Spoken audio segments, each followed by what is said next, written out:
You know it. You've probably sung it as a child. Ding dong bell, pussy's in the well. A harmless nursery rhyme, right? Just a silly little song about a cat and a well. But what if I told you this innocent children's rhyme has roots in something far darker? What if the real story involves death, revenge, and a warning that echoed through centuries? Today, we're diving deep into the disturbing origin of Ding Dong Bell, and trust me, you'll never hear it the same way again. Welcome back to Spotlight Secret. I'm your host, and today we're exploring how one of the most recognizable nursery rhymes conceals a chilling tale from England's past. Before we begin, make sure to like this video and subscribe. We're uncovering the twisted origins of childhood favorites every week. Now, let's descend into the well of history and discover what's really lurking at the bottom. First, let's establish what we're dealing with. The version most of us learned goes something like this: Ding dong bell, pussy's in the well. Who put her in? Little Johnny Flynn. Who pulled her out? Little Tommy Stout. Seems straightforward, doesn't it? A boy does something cruel, another boy saves the day, and there's a moral lesson about kindness to animals. Modern versions often end with the cat being saved and everyone learning a valuable lesson. It's been printed in children's books for over 2 centuries, illustrated with cute drawings of concerned children peering into a stone well. But here's where things get interesting. This rhyme is old, like really old. The earliest known printed version appeared in 1580 in England, though oral traditions suggest it existed even earlier. And like many nursery rhymes that survived centuries, Ring Around the Rosie, Mary Mary Quite Contrary, London Bridge, the innocent surface often conceals something much darker underneath. To understand this rhyme's true origins, we need to travel back to medieval and Tudor England, where wells weren't just sources of water, they were sacred spaces, places of power, and sometimes places of punishment. In medieval communities, the village well was the literal lifeline. Contaminate the well and you could kill everyone. This made wells both precious and dangerous. They were often associated with folklore, healing rituals, and darker practices. Wishing wells, cursing wells, healing wells – these weren't just superstitions, they were deeply embedded in the culture. But wells also served another purpose. They were disposal sites. In archaeological excavations of medieval wells across England, researchers have found not just pottery and coins, they've discovered animal remains and, disturbingly, sometimes human remains. Wells became convenient places to hide evidence of crimes, dispose of unwanted things, and in some cases, carry out punishments. Here's where our rhyme gets sinister. Cats in medieval England weren't the beloved pets we know today. They were associated with witchcraft, bad luck, and the devil. During certain periods, particularly around witch trial hysteria, cats, especially black ones, were routinely killed in brutal ways.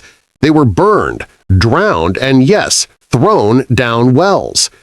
But the rhyme isn't really about a cat at all.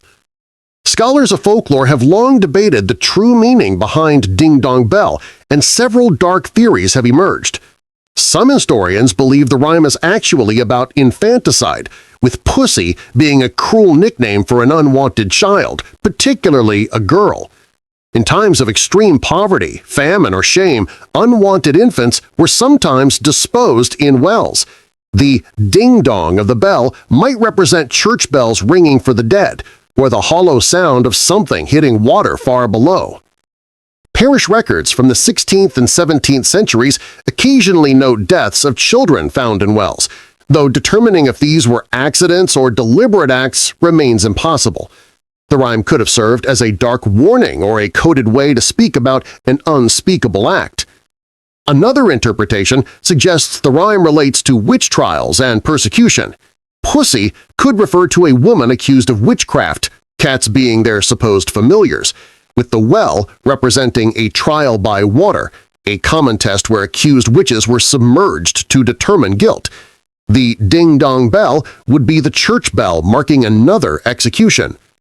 Records show that between 1560 and 1700, hundreds of people in England were tried and executed for witchcraft. Wells and water featured prominently in these trials.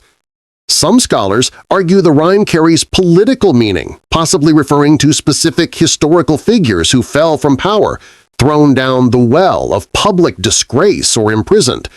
The Tudor period, when the rhyme emerged, was rife with political intrigue, executions, and sudden reversals of fortune. So how did this potentially dark tale become a children's nursery rhyme? This transformation happened during the Victorian era, when there was a massive movement to sanitize and moralize children's literature. Scholars and publishers began collecting old folk rhymes, but they cleaned them up considerably. The violence was softened, the political meanings were stripped away, and moral lessons were inserted. By the 1800s, Ding Dong Bell had been completely recontextualized. It became a simple story about animal cruelty with a happy ending. The cat is saved, the bad boy is scolded, and children learn to be kind. Publishers added illustrations showing the cat alive and well, shaking off water while relieved children looked on. This wasn't unique to Ding Dong Bell. Dozens of nursery rhymes underwent similar transformations. Ring Around the Rosy may refer to the plague. Mary, Mary, Quite Contrary possibly refers to Mary's bloody persecution of Protestants. London Bridge might connect to human sacrifice traditions. The Victorians took these dark fragments of cultural memory and turned them into teaching tools for children, completely divorced from their original contexts. But here's what fascinates me most about this story. Whether Ding Dong Bell really refers to infanticide, witch trials, or political intrigue, the fact that we're still singing it centuries later shows how cultural trauma gets encoded into language. Nursery rhymes were oral history for populations that couldn't read or write. They were memory devices, ways of preserving stories when writing them down might be dangerous. They survived because they were catchy, because children learned them, and because they carried something important, even if that importance eventually got lost or transformed. The ding-dong sound itself is haunting when you think about it. It's the sound of bells, church bells, warning bells, funeral bells. It's also the hollow echo of something dropped into deep water, disappearing into darkness. That sound embedded itself in the cultural consciousness and survived for half a millennium. Today, most children who sang Ding Dong Bell have no idea they might be echoing a tale of death from centuries past. And maybe that's okay. Maybe that's how we process dark history.